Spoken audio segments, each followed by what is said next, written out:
Los dedos de Fabiola se clavaron en mi cuero cabelludo. El tirón fue tan violento que mi cuello crujió. 300 invitados de la más alta aristocracia española guardaron un silencio sepulcral. El champán dejó de fluir en el gran salón de la finca Valcárcel. Yo solo tenía que hacer un movimiento para romperle el brazo en 3 partes. Un solo giro táctico y la futura señora de la casa estaría gritando en el suelo de mármol. Pero me quedé completamente inmóvil. No por miedo, sino porque mi hija de 16 años dependía de este uniforme de sirvienta. La finca Valcárcel era un monstruo de piedra y lujo escondido en las colinas de Sotogrande. Sus muros de estilo morisco albergaban a las familias más ricas y despiadadas de toda Andalucía.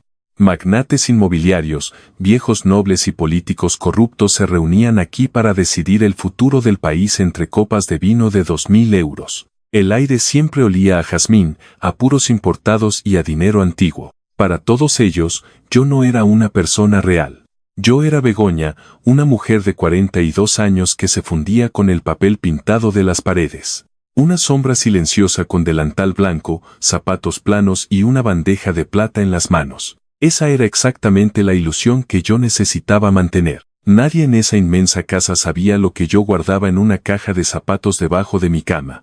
Nadie sabía que antes de limpiar sus alfombras persas y pulir su platería, yo había caminado por las calles de polvo y sangre de Afganistán. Fui sargento del Mando de Operaciones Especiales del Ejército de Tierra Español. Durante 12 años, mi vida fue el combate táctico, la supervivencia en territorio hostil y la protección de altos mandos en el Líbano. Conocía el sonido de una emboscada antes de que ocurriera y sabía cómo desarmar a un hombre con mis propias manos. Pero las medallas de honor no pagan las facturas médicas en el mundo civil. Cuando mi marido enfermó de un cáncer agresivo, la realidad me aplastó con una deuda asfixiante. Los tratamientos experimentales costaban cientos de miles de euros que no teníamos. Lo perdí todo, y al final de una larga agonía en una habitación de hospital, también lo perdí a él.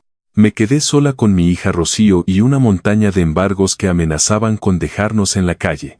Fue entonces cuando apareció don Arturo Valcárcel, el antiguo patriarca de la familia. Un hombre de la vieja escuela, de los que ya no quedan en este país. Él se enteró de mi situación a través de un coronel retirado que frecuentaba la finca para jugar al ajedrez. Sin decir una sola palabra a su familia, don Arturo liquidó mi deuda con el banco. Pagó hasta el último céntimo de los gastos médicos de mi difunto marido. A cambio, solo me ofreció un trabajo estable en su casa y un techo seguro para mi hija en las dependencias del servicio. Le juré lealtad absoluta hasta el día de mi muerte. Pero don Arturo falleció hace 6 meses, dejando el imperio en manos de su hijo Ignacio. Ignacio era un buen hombre, de hombros anchos y mirada perpetuamente triste. Estaba ahogado por el luto y por la inmensa presión de heredar un gigante financiero en tiempos de crisis. Su mayor error, fruto de esa vulnerabilidad, fue comprometerse con Fabiola. Fabiola tenía 28 años y era el producto más tóxico de la alta sociedad madrileña. Una niña bien, esculpida en clínicas privadas, vestida con seda italiana y armada con una inseguridad tan profunda que necesitaba humillar a otros para sentirse viva. Desde el primer día que pisó la finca, instauró un régimen de terror psicológico entre el servicio. Despedía a mujeres mayores por atreverse a mirarla a los ojos. Gritaba a los jardineros si una sola hoja seca caía cerca de la piscina climatizada. Para ella, nosotros éramos insectos, herramientas desechables diseñadas para hacer su vida más cómoda. La noche de la gala de compromiso, el aire en Sotogrande era denso y sofocante. El gran salón estaba iluminado por inmensas arañas de cristal del siglo XIX que proyectaban sombras alargadas sobre el mármol. 300 invitados reían con esa falsedad ensayada de los que tienen demasiado dinero y muy pocos escrúpulos. Yo supervisaba el servicio desde una esquina, inmóvil, con las manos cruzadas en la espalda en una postura de descanso militar. Todo fluía con una precisión milimétrica hasta que Hugo cometió un error. Hugo era un camarero de 19 años, un chaval de un barrio humilde de Cádiz que temblaba cada vez que Fabiola pasaba cerca. Llevaba una pesada bandeja de plata con copas de vino tinto de la reserva especial de la familia. Al girar cerca de la columna principal, el chico tropezó levemente con el grueso borde de una alfombra persa. No llegó a caerse, pero el balanceo brusco hizo que 3 gotas de vino saltaran de una de las copas. 3 minúsculas gotas rojas que aterrizaron en el suelo, a un palmo de los zapatos de diseño de Fabiola. Ni siquiera rozaron la tela de su vestido, pero Fabiola detuvo su conversación con la esposa de un ministro de inmediato. Su rostro se tensó en una máscara de furia absoluta, desfigurando su belleza artificial. Se giró hacia Hugo con los ojos inyectados en un desprecio venenoso. Le llamó inútil, le llamó basura, y le aseguró a gritos que se encargaría de que no volviera a trabajar en toda la provincia. El chico empezó a llorar en silencio, paralizado por el pánico frente a la élite del país. Fabiola levantó la mano, dispuesta a tirar la bandeja al suelo para humillarlo del todo y obligarlo a recoger los cristales. Fue entonces cuando yo intervine. No corrí, ni mostré urgencia. Caminé con la fluidez calculada de quien ha negociado con insurgentes armados en zonas de conflicto. Me interpuse entre ella y el chico con una suavidad que no dejaba espacio físico para la réplica. Con una voz baja, monótona y perfectamente modulada, le pedí disculpas en nombre de todo el servicio. Le aseguré que el suelo sería limpiado en 3 segundos y envié a Hugo a las cocinas con un solo gesto imperceptible de mi barbilla. Utilicé una técnica básica de desescalada psicológica militar. Contacto visual neutro, tono de voz 1 octavo por debajo del suyo, y bloqueo físico del objetivo. Fabiola se quedó sin palabras por un instante. No estaba acostumbrada a que nadie absorbiera su ira sin encogerse de miedo o pedir piedad. Buscó en mis ojos una pizca de sumisión, un rastro de terror o de duda. No encontró absolutamente nada, solo un vacío frío, oscuro y estrictamente profesional. Esa falta de miedo la enfureció muchísimo más que cualquier insulto que yo pudiera haber pronunciado. 2 horas más tarde, el alcohol había envenenado por completo el juicio de Fabiola. La gala estaba en su punto álgido y la orquesta de cámara tocaba en el centro del salón. Yo estaba recogiendo unas copas vacías cerca de las pesadas cortinas de terciopelo de la terraza. Fabiola se acercó a mí, tambaleándose levemente, rodeada por 3 de sus amigas de Madrid. Quería venganza. Quería restaurar su dominio frente a su público y demostrar quién mandaba en esa casa. Me acorraló contra la pared, invadiendo mi espacio personal. Me susurró al oído que yo no era nadie, que era una vieja amargada que moriría limpiando su basura. Yo mantuve la mirada fija al frente, respirando al mismo ritmo lento y controlado de siempre. Mi silencio absoluto fue la chispa que detonó su locura. Fabiola levantó la mano y, con una violencia repentina y vulgar, agarró un mechón de mi pelo y tiró hacia abajo con todas sus fuerzas. Ahí es donde el tiempo se detuvo por completo. Los dedos de Fabiola se clavaron en mi cuero cabelludo. El tirón fue tan violento que mi cuello crujió de forma audible. La música pareció apagarse en mi cabeza, reemplazada por un zumbido táctico. Mi cerebro militar se activó en una fracción de segundo, procesando la información a una velocidad vertiginosa. Evaluación de la amenaza. Mujer civil, intoxicada, sin entrenamiento de combate, centro de gravedad inestable. Opciones tácticas. Golpe con el canto de la mano en la garganta, luxación de muñeca, barrido de piernas para impacto craneal. Tiempo estimado de neutralización. 1,5 segundos. Pero entonces, en medio de esa tormenta de cálculos letales, vi la cara de mi hija Rocío en mi mente. Vi el techo que nos cubría y la comida en nuestra mesa. Vi la promesa silenciosa que le hice a don Arturo en su lecho de muerte. Mi ritmo cardíaco se mantuvo estable en 60 latidos por minuto.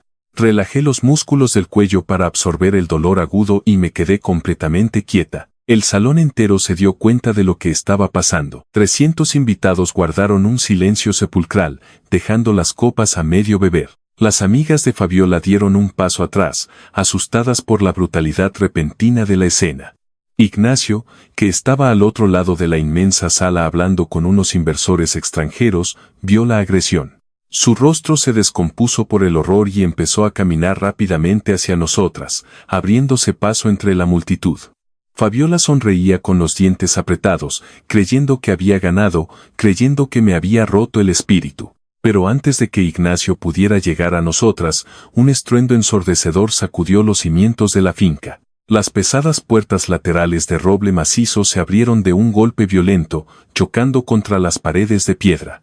Un hombre irrumpió en el salón. Estaba empapado en sudor frío, con la ropa sucia, rasgada, y los ojos desorbitados por una desesperación absoluta. Era Mateo, un contratista de construcción de Valencia. La empresa de los Valcárcel había absorbido su pequeña compañía en una maniobra corporativa despiadada hace un año, dejándolo en la ruina más absoluta. Había perdido su casa, su familia y, finalmente, su cordura. En su mano derecha empuñaba un cuchillo de caza con una hoja dentada de 20 centímetros que brillaba bajo las lámparas de cristal. Gritaba el nombre de Ignacio con la voz rota, exigiendo justicia, exigiendo sangre para pagar su sufrimiento. Los invitados empezaron a gritar y a correr en todas direcciones, tropezando con sus vestidos de seda y sus trajes a medida. El pánico más primitivo se apoderó del salón en un instante de caos total. Mateo miró a su alrededor, desorientado por los gritos, y sus ojos se fijaron en el objetivo más vulnerable de la sala. Doña Leonor, la anciana madre de Ignacio, estaba sentada en su silla de ruedas a pocos metros de él, paralizada por el terror. Mateo levantó el cuchillo por encima de su cabeza y cargó directamente hacia ella con un grito gutural. Los guardias de seguridad privada estaban en el pasillo exterior, a 30 metros de distancia. Demasiado lejos. Demasiado tarde. Fabiola soltó mi pelo de golpe y emitió un chillido agudo, cubriéndose la cara con las manos y encogiéndose en el suelo como una niña asustada. En ese milisegundo exacto, la sirvienta desapareció. La sargento del mando de operaciones especiales tomó el control absoluto de mi cuerpo. No pensé. Ejecuté. Cubrí la distancia entre la cortina y el atacante en 3 zancadas explosivas, moviéndome por debajo de su línea de visión. Mi cuerpo se movió con una memoria muscular forjada a fuego en zonas de guerra. Mateo estaba a 2 metros de la silla de ruedas cuando lo intercepté por el flanco derecho. No intenté detener la hoja del cuchillo. Fui directamente a la raíz mecánica del movimiento. Golpeé con la palma abierta y rígida la base de su codo, desviando la trayectoria del arma hacia el vacío con una fuerza brutal. Con mi mano izquierda, agarré su muñeca sudorosa y apliqué una torsión articular extrema. El cuchillo cayó al suelo de mármol con un sonido metálico y seco que resonó en todo el salón. Sin perder una fracción de segundo del impulso, giré mis caderas y clavé mi rodilla en la parte posterior de su muslo. El nervio ciático colapsó instantáneamente. Mateo soltó un gemido ahogado y se desplomó hacia adelante como un peso muerto. Acompañé su caída, inmovilizando su brazo derecho contra su propia espalda y presionando mi rodilla exactamente entre sus omóplatos. Apliqué la presión justa y calculada para cortarle la respiración sin llegar a romperle la columna vertebral. Todo el proceso, desde que solté la cortina hasta que el hombre besó el suelo, duró menos de 4 segundos. El silencio que siguió a la caída fue mucho más pesado y denso que el anterior. 300 miembros de la élite española me miraban con la boca abierta, incapaces de procesar lo que acababan de presenciar. La mujer invisible, la sirvienta a la que ni siquiera miraban a la cara cuando le servía el vino, acababa de desarmar a un hombre enloquecido con una precisión letal. Me quedé arrodillada sobre el atacante, respirando con calma, manteniendo el control absoluto del perímetro con la mirada. Doña Leonor me miraba con los ojos muy abiertos, temblando de pies a cabeza, pero completamente ilesa. Ignacio llegó corriendo, pálido como un fantasma, con la respiración entrecortada. Miró el enorme cuchillo en el suelo, miró a su madre llorando de alivio, y luego me miró a mí. La policía tardó 10 minutos eternos en llegar a la finca. Cuando el inspector jefe entró en el salón rodeado de agentes armados, ordenó que esposaran a Mateo y lo levantaran del suelo. Se acercó a mí con cautela y me pidió mis datos para rellenar el informe preliminar. Cuando introdujo mi número de identidad en el sistema de su tableta, su expresión cambió drásticamente. Levantó la vista de la pantalla luminosa y me miró con un respeto repentino, profundo y casi reverencial. Se cuadró levemente, enderezando la espalda, y me llamó por mi antiguo rango militar frente a todos los presentes. Fabiola, que seguía temblando en una esquina con el maquillaje corrido, escuchó cada una de esas palabras. Su rostro era un poema de terror puro y humillación absoluta. Acababa de darse cuenta de que había estado tirando del pelo y escupiendo insultos a una máquina de guerra que podría haberla matado con las manos desnudas sin alterar su pulso. A la mañana siguiente, la noticia había explotado en todos los medios de comunicación del país. Los periódicos de tirada nacional hablaban del intento de asesinato en Sotogrande y de la heroína anónima que había salvado a la matriarca de los Valcárcel. Yo estaba en la pequeña cocina de mi casa en las dependencias del servicio,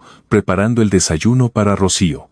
Mi hija me miraba desde el otro lado de la mesa con una mezcla de asombro y un orgullo inmenso. Se levantó, me abrazó por la espalda y me susurró al oído que siempre supo que yo era diferente a las demás madres.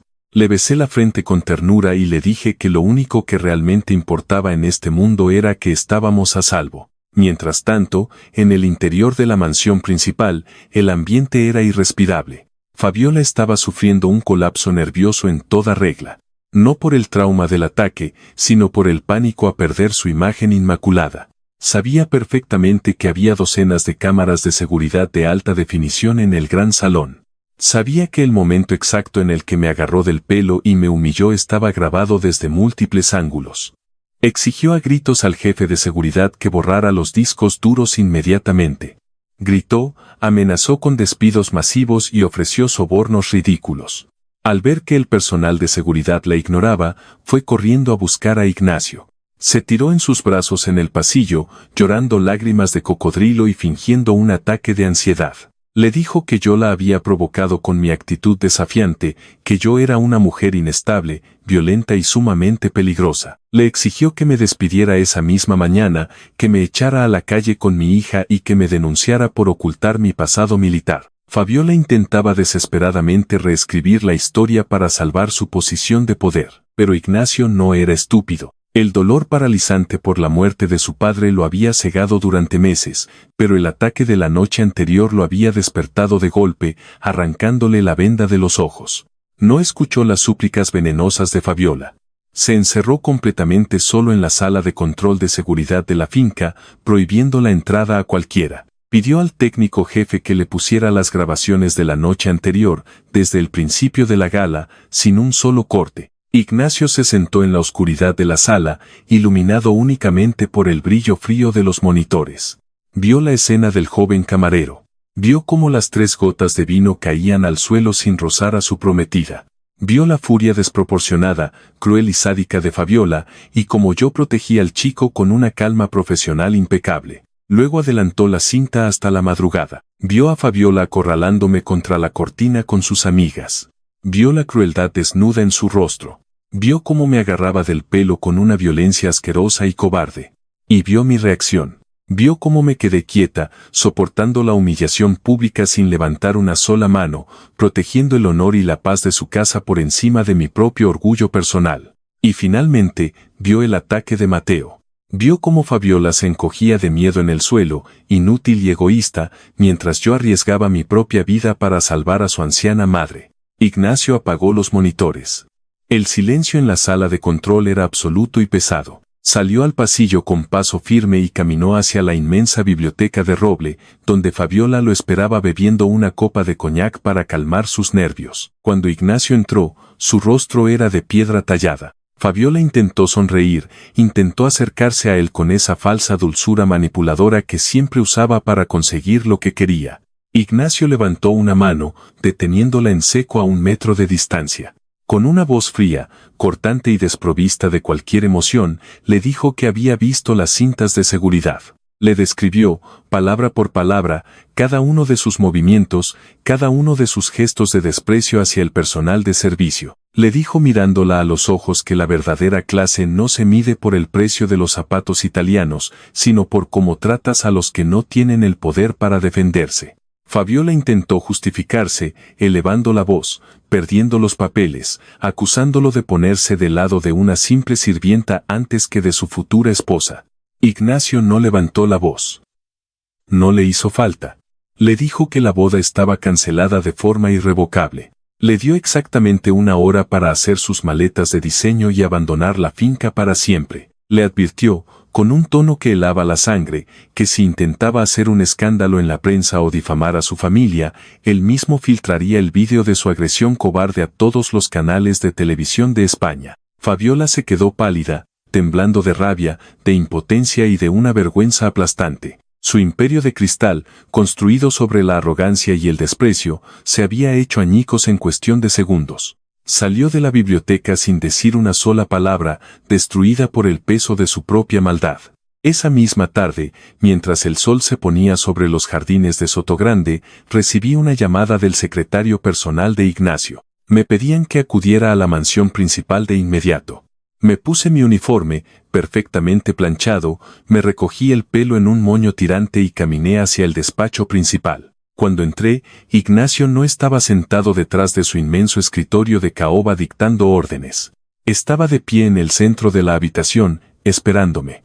Me pidió con un gesto amable que me sentara en uno de los sillones de cuero reservados para los invitados de honor. Era la primera vez en todos mis años de servicio que alguien en esa casa me pedía que tomara asiento. Ignacio me miró a los ojos con una gratitud inmensa y sincera. Me habló de su padre, don Arturo. Me dijo que ahora entendía perfectamente por qué su padre me había ayudado en mi peor momento y por qué confiaba tanto en mi presencia en la casa. Me pidió perdón. Perdón por la ceguera de los últimos meses, perdón por el comportamiento imperdonable de Fabiola y perdón por no haber sabido proteger a quienes cuidaban de su familia en la sombra. Le respondí con mi calma habitual, diciéndole que no había nada que perdonar, que yo solo había cumplido con mi deber. Ignacio negó con la cabeza lentamente. Me dijo que el deber tiene un límite humano y que yo lo había superado con creces, demostrando una lealtad que el dinero no puede comprar. Sacó una gruesa carpeta azul del escritorio y me la entregó en las manos. Dentro había un documento legal, firmado ante notario y sellado. Era un fondo fiduciario a nombre de mi hija Rocío. Una beca completa y absoluta que cubriría todos sus estudios universitarios, en cualquier universidad del mundo que ella eligiera, con todos los gastos de manutención pagados hasta el día que se graduara. Sentí un nudo apretado en la garganta. Por primera vez en muchos años de estoicismo militar, mis ojos se llenaron de lágrimas calientes. El peso del futuro de mi hija, esa losa invisible y aplastante que llevaba sobre los hombros desde la muerte de mi marido, desapareció por completo en un instante, pero Ignacio no había terminado de hablar. Me comunicó, con una sonrisa de profundo respeto, que el puesto de sirvienta ya no existía para mí en esa casa. Me nombró jefa absoluta del personal y directora general de seguridad de todas las propiedades de la familia Valcárcel. Un puesto de alta dirección con un salario que cambiaría mi vida para siempre, otorgándome autoridad total sobre quién entraba y quién salía de la finca. Acepté el cargo con un simple y firme asentimiento, recuperando mi compostura, sintiendo que por fin respiraba aire limpio. Han pasado 3 años desde aquella noche interminable en Sotogrande. La vida en la inmensa finca cambió drásticamente desde la partida de Fabiola. El ambiente de terror y sumisión desapareció, reemplazado por un respeto mutuo, lealtad y un trabajo eficiente. Ignacio se convirtió en el líder fuerte y compasivo que su padre siempre esperó que fuera. Fabiola desapareció por completo de los exclusivos círculos de la alta sociedad, exiliada por su propia vergüenza y por el terror constante a que la verdad de su humillación saliera a la luz pública. Yo sigo trabajando en la finca, coordinando la seguridad y el personal, pero mis tardes son muy diferentes ahora. 2 veces por semana, conduzco hasta el centro comunitario del pueblo más cercano. Allí, en un pequeño gimnasio con colchonetas desgastadas y olor a esfuerzo, doy clases de defensa personal para mujeres de todas las edades. Les enseño a mantener la calma bajo una presión extrema. Les enseño que el miedo es solo una respuesta química del cerebro que puede ser controlada y utilizada a tu favor. Mi hija Rocío entrena a mi lado, fuerte y segura de sí misma. Ya está en su primer año de universidad, estudiando Derecho Penal, brillante, feliz y llena de vida. A veces, cuando camino sola por el gran salón de la finca Valcárcel durante las rondas nocturnas de seguridad, me detengo un segundo. Cerca de las pesadas puertas de roble, justo donde cayó el cuchillo aquella noche, hay una pequeña placa de bronce incrustada discretamente en la pared de piedra. No tiene mi nombre grabado. Yo pedí que no lo pusieran. Solo tiene una fecha y una antigua frase en latín que don Arturo solía repetir frente a la chimenea. La verdadera fuerza no necesita gritar. A lo largo de mi vida, he aprendido que el mundo está lleno de personas vacías que confunden la arrogancia con el poder. Personas que creen que el dinero en el banco les da el derecho divino de pisotear a los que consideran invisibles. Pero la arrogancia es de cristal frágil. Se rompe en 1000 pedazos con el primer golpe de la realidad. El verdadero poder es completamente silencioso. Es la capacidad de soportar el dolor y la humillación sin perder un gramo de dignidad. Es la voluntad inquebrantable de proteger a los demás cuando nadie te está mirando y cuando no tienes nada que ganar.